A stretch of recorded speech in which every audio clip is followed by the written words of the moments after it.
तो आज के लेक्चर में हम 4T नेटवर्क पैरामीटर्स का अध्ययन करेंगे। 4T नेटवर्क पैरामीटर्स यानी 4 टर्मिनल नेटवर्क, जैसा कि आपको मैंने पहले भी बताया था, इसमें 2 इनपुट और 2 आउटपुट कुल मिलाकर 4 टर्मिनल्स होते हैं। इस फिगर में मैंने 1 से इनपुट टर्मिनल्स और 2 प्राइम से आउटपुट टर्मिनल्स को डिनोट किया है। 1 प्राइम टर्मिनल पर धारा व वोल्टताएं क्रमशः I1 व V1 है। व 2 पर धारा व वोल्टताएं क्रमशः I1 और V2 है। इस प्रकार एक 4 टर्मिनल नेटवर्क में कुल मिलाकर 4 वेरिएबल्स हैं, V1, V2, I1 and I2। In 4 variables में से किन्हीं भी 2 वेरिएबल्स को अपन इंडिपेंडेंट रखकर और उन इंडिपेंडेंट वेरिएबल्स को किन्हीं अन्य 2 वेरिएबल्स पर डिपेंडेंट मानकर कुछ पैरामीटर्स का निर्धारण करते हैं। सामान्यतः 3 प्रकार के पैरामीटर्स यहाँ परिभाषित किए गए हैं। Number 1 Z parameters, number 2 Y parameters, number 3 H parameters. Z parameters, यदि हम V1 और V2 को डिपेंडेंट और I1 एंड I2 को इंडिपेंडेंट वेरिएबल्स की तरह चूज करें, जैसे मैंने यहाँ लिखा है कि V1 equal to function of I1 and I2 and V2 equal to function of I1 and I2, और इन फंक्शंस का हम पार्शियल डेरिवेटिव लें और इन पार्शियल डेरिवेटिव्स की इक्वेशंस को हम इस प्रकार लिखें, जैसे ये है V1 equal to Z11 I1 plus Z12 I2 and V2 equal to Z21 I1 plus Z22 I2। तो इस प्रकार ये जो coefficients Z11, Z12, Z21, Z22 जो प्राप्त होते हैं वो Z पैरामीटर्स कहलाते हैं। यह स्टैटिक पैरामीटर्स हैं यहाँ पे जो हमने लिए हैं। Z11 का निर्धारण करने के लिए I2 को 0 रखिएगा। I2 बराबर 0 हो तो Z11 equal to V1 over I1, और I1 बराबर 0 हो तो Z12 equal to V1 over I2।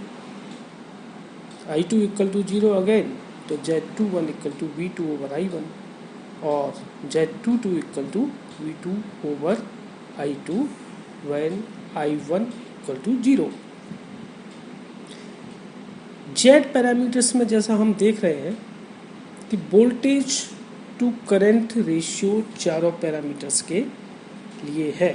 इसका मतलब ये हुआ कि ये पैरामीटर्स इम्पीडेंस को डिफाइन करते हैं, इसलिए इन पैरामीटर्स को हम इम्पीडेंस पैरामीटर्स भी कहते हैं, और इन पैरामीटर्स की सबकी यूनिट जो है वो ओम होती है। यहाँ हमने करेंट्स को 0 लिया है, एक बार I1 0 और I2 0।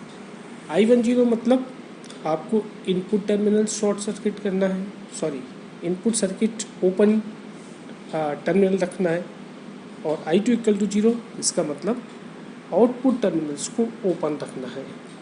इसलिए इन पैरामीटर्स को हम ओपन सर्किट इम्पीडेंस पैरामीटर भी कहते हैं। ओपन सर्किट रखकर इनको कैलकुलेट किया जा सकता है।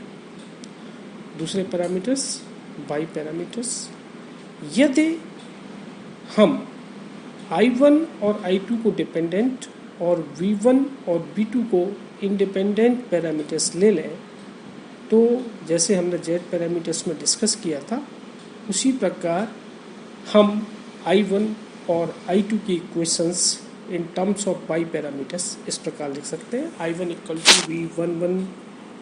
V1 by 11 plus Y12 V2, I2 equal to Y21 V1 plus Y22 V2।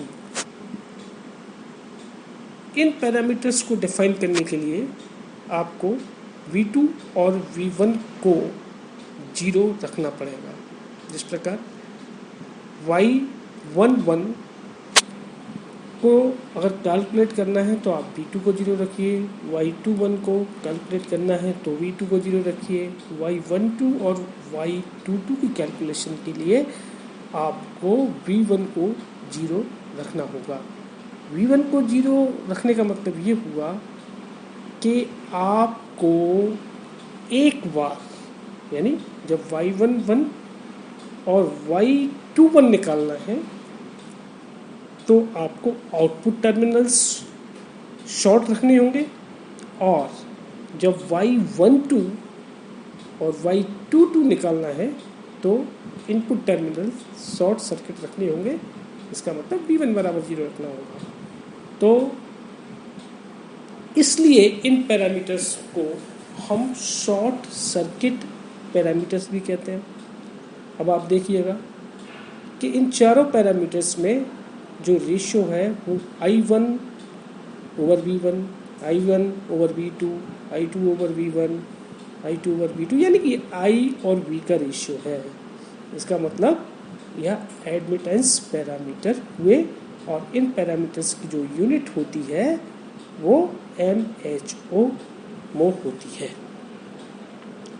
तीसरे प्रकार के पैरामीटर्स H पैरामीटर्स कहलाते हैं। इनको हाइब्रिड पैरामीटर भी कहते हैं। इन पैरामीटर्स को डिफाइन करने के लिए आपको एक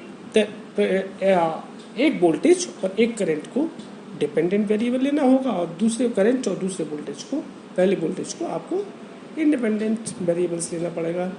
जैसे हमने V1 और I2 को डिपेंडेंट और I1 और V2 को इंडिपेंडेंट वेरिएबल्स लिया है, तो जैसे Y और Z पैरामीटर्स में हमने डिफाइन किया था, उसी तरह से ये इक्वेशंस, ये फंक्शन रखकर अगर हम इक्वेशंस निकालें तो Y1 equal to H11 I1 plus H12 V2 और I2 equal to H21 I1 plus H22 V2 प्राप्त होता है। इन पैरामीटर्स को डिफाइन करने के लिए या कैलकुलेट करने के लिए, जैसे आपको H11 कैलकुलेट करना है तो डेफिनेटली आपको V2 इक्वल टू 0 रखना होगा। V2 इक्वल टू 0 रखा तो H11 equal to V1 over I1। H12 calculate करना है तो I1 0 रखना होगा, V1 ओवर I2 V2 मिलेगा ये। इसी प्रकार H21 कैलकुलेट करना है तो V2 इक्वल टू 0 रखिएगा, और H22 कैलकुलेट करने के लिए आपको I1 इक्वल टू 0 रखना होगा। आप यहाँ देख रहे हैं कि H12 और H21 इन दोनों में वोल्टेज का ही रेशियो है, इसलिए ये दोनों पैरामीटर्स यूनिटलेस होंगे। जबकि H11 ये जो पैरामीटर है वोल्टेज टू करंट है। इसका मतलब क्या हुआ कि ये जो पैरामीटर है H11 इसकी यूनिट ओम होगी, जबकि H22 ये जो पैरामीटर है ये I ओवर V है। इसका मतलब ये क्या है, ये है एडमिटेंस Y, एडमिटेंस पैरामीटर्स। तो H11 और H22 की जो यूनिट्स है वो क्या होंगी, ओम और मो, ठीक है ना। इस प्रकार हम देखते हैं कि H11 और H22 ये दोनों पैरामीटर H11 और H21 ये दोनों पैरामीटर पोर्ट 2 या 2 टर्मिनल्स को शॉर्ट सर्किट रखकर ज्ञात किए जा सकते हैं, और इसी प्रकार H12 और H22 पैरामीटर्स 1 टर्मिनल्स को ओपन रखकर ज्ञात किए जा सकते हैं। तो इस प्रकार हम ये 3 प्रकार के पैरामीटर्स को परिभाषित और कैलकुलेट कर सकते हैं। अब इन तीनों पैरामीटर्स के बीच में रिलेशंस कैसे फाइंड आउट होगा ये हम नेक्स्ट लेक्चर में देखेंगे। Thank you.